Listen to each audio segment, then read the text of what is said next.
Now I know I don't always show it, but I actually love January as a gardener, and quite often the days are really dull and murky and the pull of the indoors and the warmth and the comfort is just too strong. And today I was feeling a bit like that, drinking lots of tea and some reading, but then I remembered that it's sunny, it's a bit cold, but it's really nice and it's a perfect opportunity to come out and do quite a lot of prep work, because I know that everything that I'm going to do now today is going to make a huge change come spring and summer. So these raised beds mainly consist of the brassicas, so we still have a lot of food, but there are a few jobs that I need to do before spring, such as harvesting the rest of the turnips, a bit of weeding, and then of course put down a nice layer of compost and manure. So as you can see, this bed is looking very tired and scrappy, so I've just got to clear it all out and start again with a load of compost. The next bed has some Swiss chard, which is going to give us a load of harvest during the hungry gap, and we've got some parsley, and of course right at the very end we've got our leeks. So in this bed the rhubarb is beginning to come through, we've got some Jerusalem artichokes to harvest, and then the next bed was where we had our salad, so we've got to clear out a lot of those, but we do have a couple of rows of lamb lettuce ready.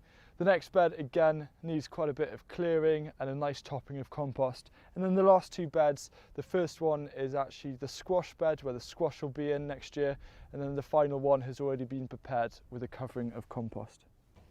When you tidy a garden, it's actually quite a unique time of year because everything else is slowed down, but you get this time to reflect and evaluate on it. And when you're up close and personal like this and you're getting it ready for spring, you can kind of work out things which might not have worked as well last year. And perhaps there are things which might need a drastic change, because if, say, you wanted to change your raised beds, you're not really wanting to do that during spring or summer. So it's this time of year in January and February when the weather, unlike today where we're lucky, is often quite dull and dark. We can get ready for spring, and just knowing that it's just around the corner should be enough motivation to keep going.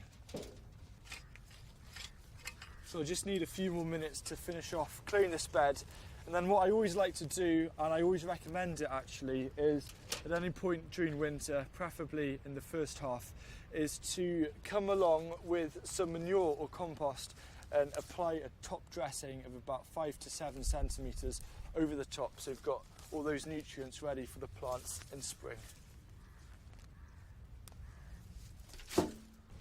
Now these radish here were, unfortunately, I completely forgot about them, and then the hard -5 and 6 frosts did finish them off, but they're not wasted because they're going to go straight back into the compost bin and rot down and decompose, and I can use that to help some other vegetables grow either next year or the year after. This Swiss chard here, kept it for photography, nothing more, nothing less. You may be able to notice that this here is actually a load of compost. So what I've done for this top section is put some compost over it, but this is in desperate need of some kind of nutrient, and so I think putting a load of manure on that is really going to help, because this actually was where the lettuce were, and lettuce needed a lot of nitrogen for that green growth. So I immediately, once I pulled them up, put down the compost to supply those nutrients. But here, these are where the broad beans were, and they did struggle with the summer, but they did also need a lot of nutrients. I'm just getting the worst of the weeds out. It doesn't matter if you leave a few in, because once they get smothered, and I'll probably put over some landscape fabric or cardboard, it'll just kill them off. So the great thing about when you do that is you simply unravel it in spring, and you can sow directly into it or plant straight in, and you don't need to worry about having to weed again, which is always a nuisance.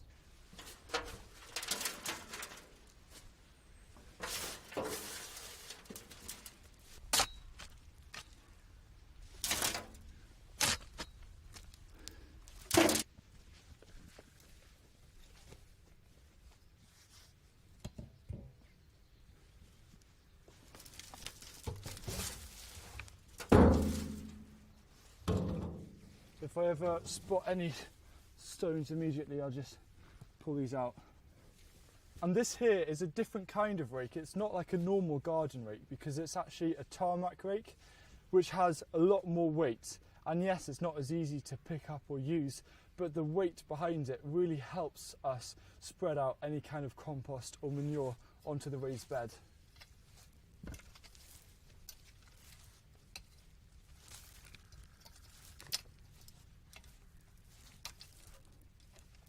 And sometimes just flicking the rake over to the wrong side can actually be a bit easier to push the material across.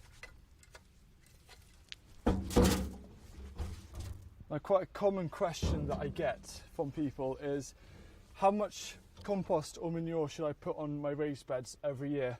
And I think what you need to do is just have an approximate goal to try and meet, and basically a minimum to try and go for. And what I feel is at least 5 to 7 centimetres of compost over any kind of raised bed every single year. That should just be enough to keep replenishing the nutrients that are being used. And of course, if you want more, you can. I don't think there's such thing as too much compost, but there's such a thing as too much strong compost. Another question is, what time of year should I put my compost on? And out of ease, I just think late autumn through winter is a good time, but there's nothing stopping you from doing a mulch of compost in the middle of summer if you want. And for some things like the brassicas behind me, right now I'm not going to put a top layer of compost. Once I remove the brassicas from the raised beds, I will then put a layer of compost when something is growing, and then I might do another little 2 to 3 centimetres to top up later on in the growing season. But it's just as long as you stick to that rule of thumb where everywhere gets about 5 to 7 centimetres of compost a year, then you're good to go.